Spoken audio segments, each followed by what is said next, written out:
Hello folks, welcome to a new video. So in this video I want to discuss about arrays in JavaScript. In the last video, as I mentioned, what you call an array in JavaScript is not actually an array. Then we tried to figure it out what it actually is and how it might behave in unexpected manners sometimes, which might lead to like weird bugs and all. And if you are just aware of these things while you are coding stuff, you can avoid a lot of this, right? So let's start with like the weirdest example that I can think of. Let's do const a equals to 1, 2 and 3. Then what to do, we do a.length. Cool, we get 3. It behaves till now, it's behaving like an array other than the fixed length stuff, but let's put it away for now. But till now it's behaving like an array. Now let's try this. A.length equals to 101. So it just modified its length to 101, even if it has 3 elements inside it, which ideally is very counterintuitive because length is supposed to come from the number of elements inside it and not the other way around, right? So if we try to print a, we get this. We get 1, 2, 3 and 98 empty x98, like 98 empty blocks or such. So another weird thing that you can do is key equals to, let's say, value. Now if you print a, we get this. Like, for real, what the hell this is supposed to be, right? It's not an array, it's not a list, I don't know what this is, but yeah, basically that's how it works. It's a very peculiar behavior. You can have key value pairs, you can have elements, you can have everything in an array, which ideally is not an array, right? So let's clear the screen and let's print a. Inside this, you can see these are sort of like key value pairs, right? So you have for 0 you have 1, for 1 you have 2, for 2 you have 3, for key you have val, for length you have 101. So these are properties and these are the values of it.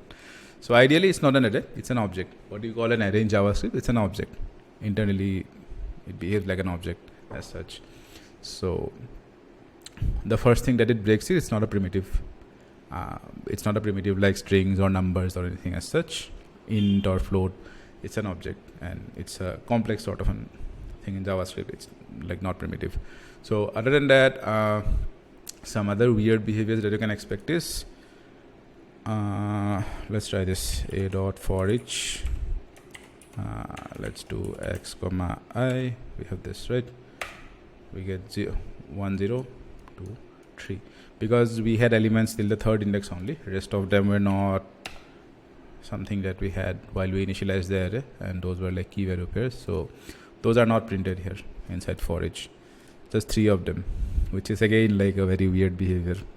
Another thing that you can see is x equals to 1, 2, 3 and y equals to, we initialize the same value 1, 2, 3.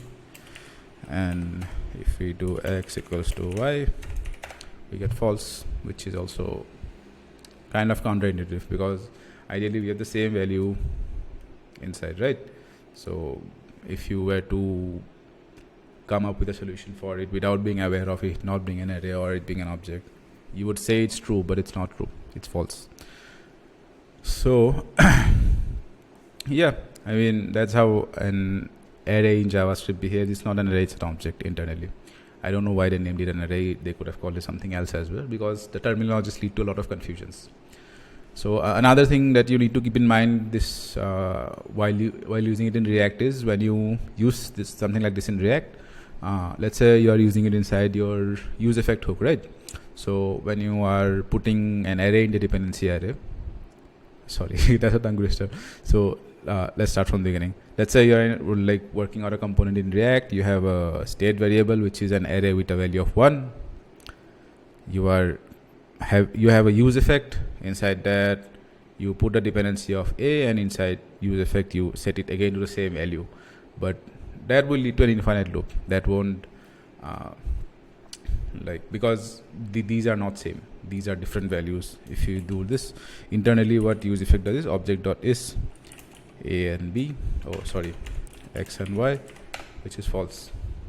So yeah, I mean, just be careful with these things, right? Because when you call something an array, it's very easy to like misunderstand the behavior that it might show up since it's called an array, right?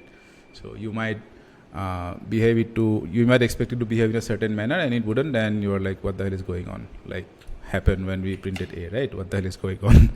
So yeah, I think that's the basic takeaway of it. So basic takeaway is what you call an array in JavaScript is not an array, it's an object, and just be aware of this while using those. If you are like, then you can avoid a lot of bugs that might come up, which are sort of unexpected when you like consider this like an array would behave. So yeah, I think that should be it for this video. If you have any questions, you can ask in the comments. If you find it helpful, you can share it with your friends. The next video will be on maybe like types in JavaScript and how it can cause like havoc and stuff everywhere. And yeah, see you guys. Bye.